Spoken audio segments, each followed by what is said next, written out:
Welcome to StarCraft 2 Battle Report.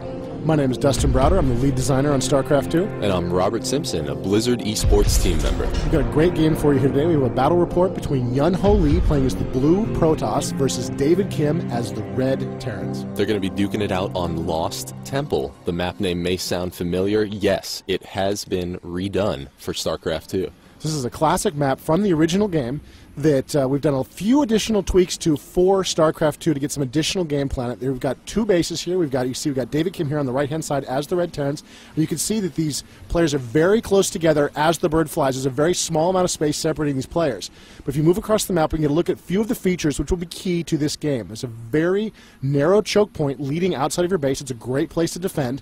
There's sort of an area here where you can naturally and very easily expand your base to get some additional resources, and another choke point to defend, a wider choke point this time, but still something you can defend against enemy attacks. There is some high ground here that you can sort of hope to use against your enemy one way or the other. You can sneak some forces there.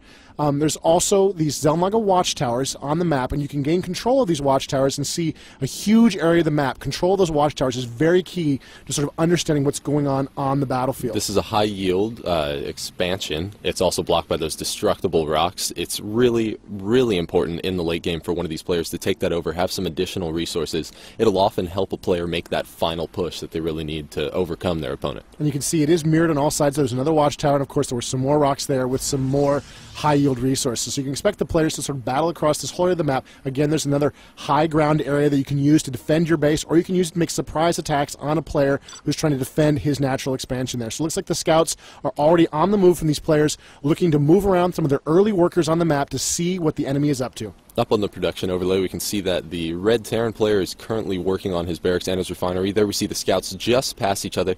So now David Kim might have a better idea of where exactly Yun-Ho's camping out. We'll see if he sends his SCV to that 12 o'clock position or not. Meanwhile, back at David Kim's base, he is working on blocking the front of his ramp with his barracks and two supply depots. This is a very natural thing for Terran players to do, especially against Zerg or against Protoss, to try to block off your ramp there to prevent sort of early attacks with Zealots.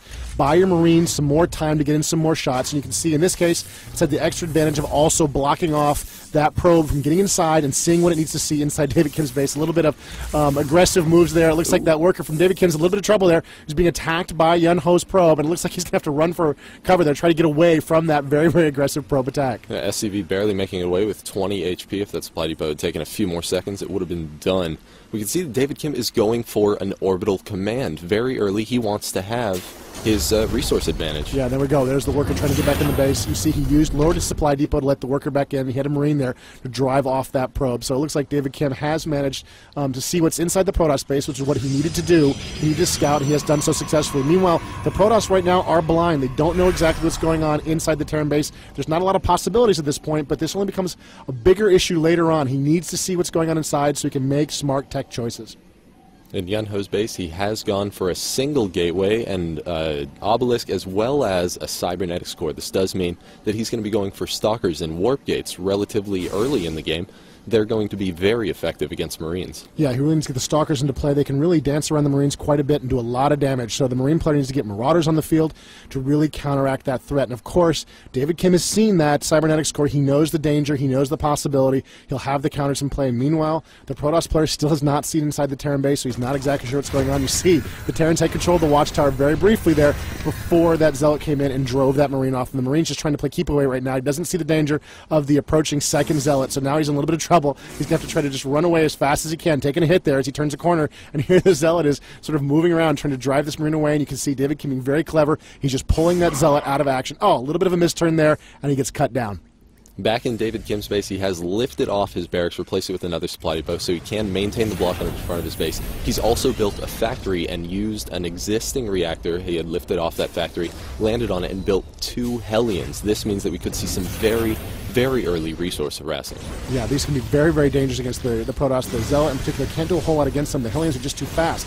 They can shoot, they can back up, they can shoot, they can back up, and the Zealot really just has to run for it. Now try to get back to the safety of his base. The Stalker's what he needs to get into play there. The Stalker will allow him to chase and shoot up those Hellions. But even the Stalker can't keep up with the speedy Hellions as they just dance right around the Protoss forces, right up into the Protoss base, closing quickly on the probes, and the probes are forced to run for cover as the Hellion close in and just trashing the place with those flamethrowers. David needs to maintain the pressure. He needs to be chasing those probes just a little bit faster. He's been stopping, using some flame onto the buildings. Oh, and one of his Hellions is taken down by the Stalkers. Stalkers obviously trying to focus down those Hellions. He doesn't want to lose any more probes. I believe that Yunho got away with only losing 3 probes. Very lucky escape. Yeah, it was really, really good moves by keeping those probes away and keeping his forces pressure up. Of course, David Kim, a little too early maybe with the Hellions. Only 2, not a lot of damage he can do with those. He did do some, and he did manage to do a little bit of harassment, but you can see it didn't really pay off for him in a big way, and it looks like he's lost a little bit of board control is the point. You can see the Protoss just boiling across the map now. You can see their blue just swarming all over the place, while the Terrans, meanwhile, are backed up into their base and are waiting now for the inevitable attack.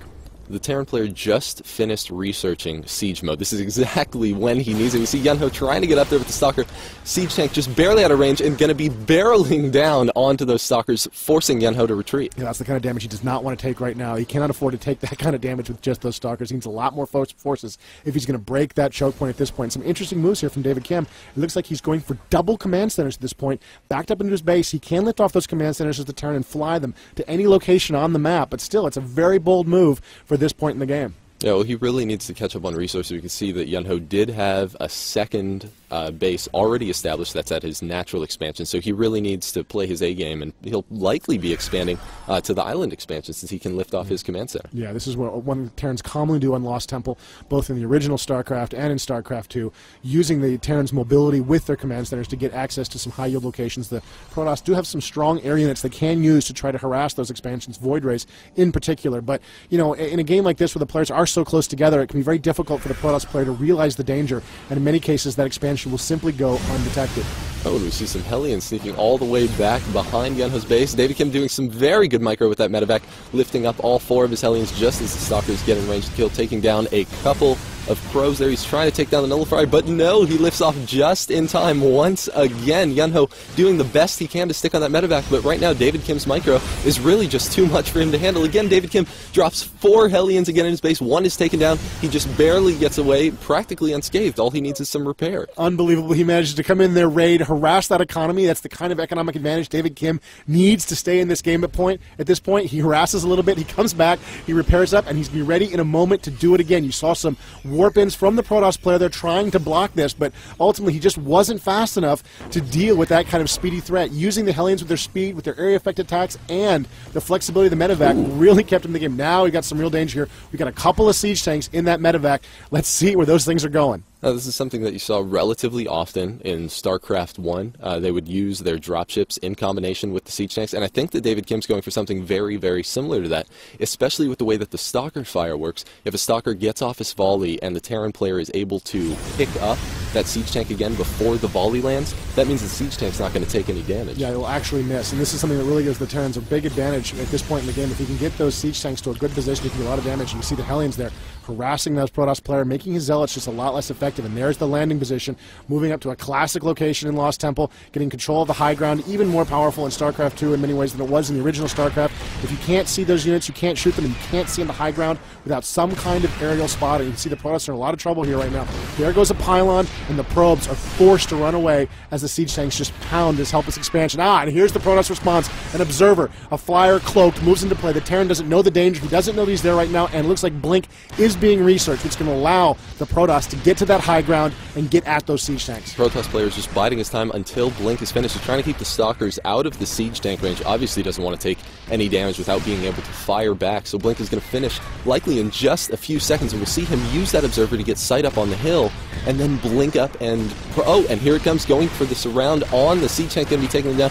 We do see some extra splash damage from the other siege tank, actually damaging himself, and now David Kim microing the siege tank. This is amazing. Right, just trying to get some extra damage off there. He does manage to take some extra damage. He is getting worn down there a little bit, but he's doing a lot of extra damage as he goes. Oh, and the siege tank is finally taken out. David Kim making the most out of his units there, really doing a lot of extra damage. An aggressive blink from the Protoss player gets in a few more hits on that medevac, and Kim's harassment here has come to a quick end. Now, David Kim didn't really kill very many probes there, but he didn't need to. We saw him take down a pylon, we saw him take down an assimilator as well. But the real benefit for David Kim at that point was that he forced Yunho to pull away his probes, meaning that he wasn't mining from one of his bases. Yeah, all of those workers not operating for that long a period of time is a real